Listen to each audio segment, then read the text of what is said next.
Hello everyone, good morning and welcome back dito sa ating Kantar PH. And as of today, magtatas po tayo dito sa ating account. So ito po yung main dashboard natin. Kung makikita po ninyo, website po yung ginamit natin na link, no? Then dito sa part na to guys, is click po natin yung task. Okay, para ma-earn po natin dito yung ating daily na 40 pesos. Then start po natin yung task niyan. Then click po natin yung VIP since ito po yung ating non-lock. Ayan. So click po natin to. Then dito, start po natin dito sagutan yung ating questionnaire.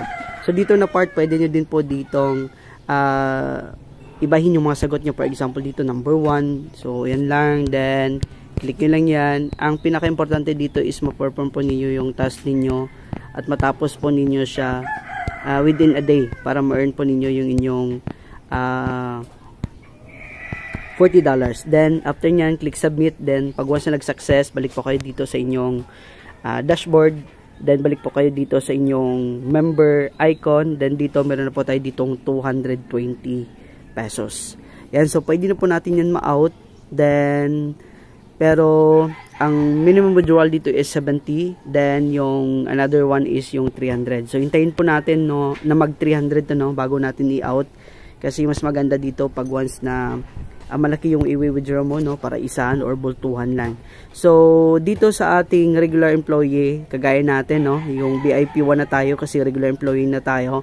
So Monday to Friday po yung withdrawal dito. Napakabilis po ng withdrawal dito guys, kung mapapansin nyo. So dito, i-try po natin dito, no, kung mabilis nga ba talaga kasi hindi pa po tayo dito nakapag-withdraw sa ating account. Then kung silipin natin dito yung ating team, wala pa po tayong team as of today. So ayun po, wala po yung nag-register dito sa ating account, no. Tingnan natin kung may team na nga ba. Wala pa. So ni isa hindi pa. So dito, try natin i-out dito yung 70 pesos natin.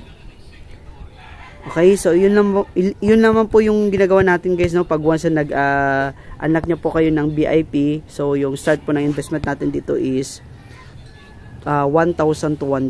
So pwede din po kayo dito mag-intern guys, kagaya nito. Pag once na sumali po kayo dito, then gusto nyong experience dito para makuha yung inyong 140 pesos. So click nyo lang po yung start, then click nyo lang po dito yung intern. Kasi yung intern is meron po ditong tawag dito, no, meron po siyang 4 days validity or 4 days na pag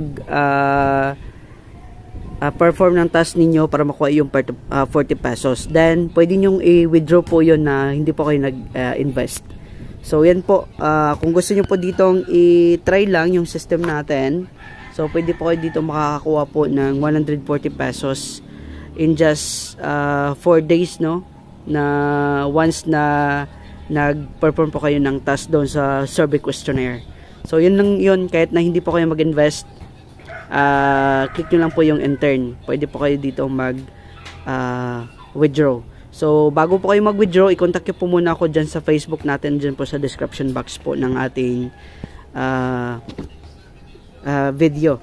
So para ma-recognize po kayo ng ating CS doon sa ating withdrawal, kasi kailangan po every withdrawal po, pag once na intern po kayo, ang first na withdrawal po ninyo is kailangan po dito na EPM, no, yung ating consultant or yung ating manager na tinatawag. Ayan, so dito na part, try natin dito i-out yung ating fund, no, na 70, kung gaano nga ba ka bilis yung ating withdrawal. So click po natin dito yung ating gustong i-withdraw.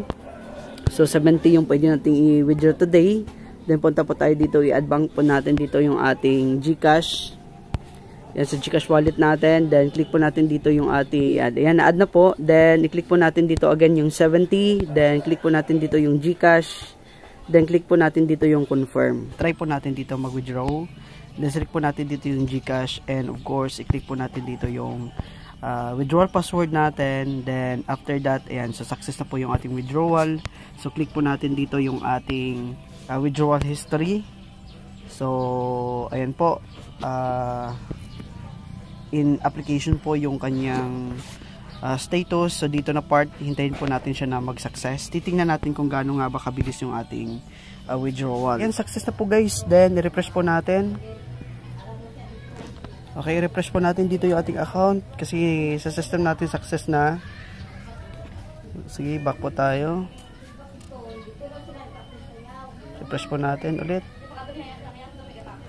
Okay, ulitin natin. Success na po yung account natin, no? So, 63 po yung nakuha natin. Ayan. So, dito na sa part natin, guys, sa system natin, ayan po. Meron po tayo dito nakuhang 63. Ayan po. Ayan, ang bilis po ng payout, guys, no? So, yan lang muna yung update natin dito sa ating Kantar, guys. Then, kung mag-join kayo dito sa ating account, just click lamang po ang link natin. Nandyan po siya, description box ng video natin. So, maraming salamat sa panonood, guys, and happy earnings everyone, and bye for now.